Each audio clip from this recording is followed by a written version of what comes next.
أنا halka waxaan ka sheegay in xaaskaygu baaswordhadeeda dhan ay hayso waxaanu tusaale u noqon karanaa dhalinyaro fara badan tan iyo intii la bartay isticmaalka baraha bulshada amaba social media waxaa jira dad badan oo Soomaaliyeed oo iyagu iska guursaday Axmed Kayse Farxaan iyo Ubax Ciise Cabdi waa lamaane degan magaalada Hargeysa waxa iska barteen baraha bulshada gaar ahaan barta Facebook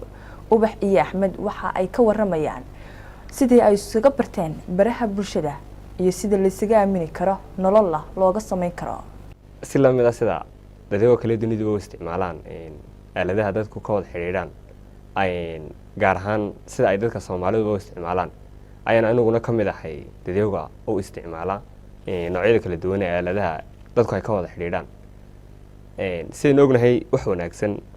iyo waxyaabo xun baa lagala kulmaa waxa ugu weyn aan taaban karayo anigu aan ka faa'iiday inaan ka bartay xaaskayga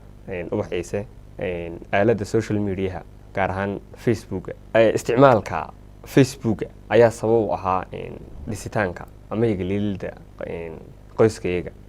oo ka kooban aniga iyo xaaskayga aan jecelahay Ubax Ciise iyo gabadheeda yar Mahdiya oo curada nooca adeegsiga social media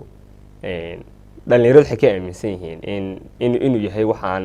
faa'iido badan laga gaari karin waxaan la iska aamini karin waxa aan mustaqbal laga sameyn karin anu halka waxaan ka cadeynayaa inaanu xaaskayga iska baransan oro sheegay iska aaminay go'aan ku gaarnay inaan nolol xaga ka sameeyay anu waxaan halkan ka cadeynayaa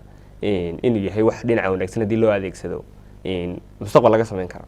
guri laga sameyn karo hablo badan oo dadkeena Soomaalida waliba dumarku gaar ahaan waxay aaminsan yihiin qof social media laga bartay inaanay aamini karin ama aanay nolol la wadaagi karin iyagoo hadad ku tiraado qofkaas social media iska baranay kugu oranaya oo qofkan sidoo u aamintay waxay naga luntay inuu qofku nasiibkiisa leeyahay ama dad badan oo la oran karo 8% waxa weeyaan dad daacada dadka social media isticmaala dadku ma wada aha munaafiqiin ama ma wada aha dad wax wada qarsanaya laakiin anu noloshayda waan aaminay ano social media ka bartay social media iska maanan guursan actually waxaan ahayn dad magaalo ama wadan ku wada nool markaan introduction kida soo dhaafnay ka bacdi waanu kulanay xagaas aanu kasii socday xiriirka iyagu marka social media waa nolol xiriir laga bilaabi karo laga sii wadi karo heer mustaqbalna laga gaari karo marka lagu guda jiro xiriirka hadii uu noqdo ka wada sheekaysiga iyo hadii yahay ka qoyska waliba gaar ahaan marka lagu guda jiro xiriirka qoyska waxaan halkan ka cadeynayaa in labaanuhu ay isasiin karaan baaswordada ay akoonada ay isticmaalaan social media baaswordada oo adeegsadaan waxaana muhiim ah aaminaadu way ka qiimo badan tahay ama dhisitaanka noloshu baaswordka labada qof ay akoonada ku isticmaalayaan أنا halka waxaan ka sheegay in xaaskaygu baaswordhadeeda dhan ay hayso gaar ahaan anagu waxaanu tusaale u noqon karanaa dhalinyaro fara badan oo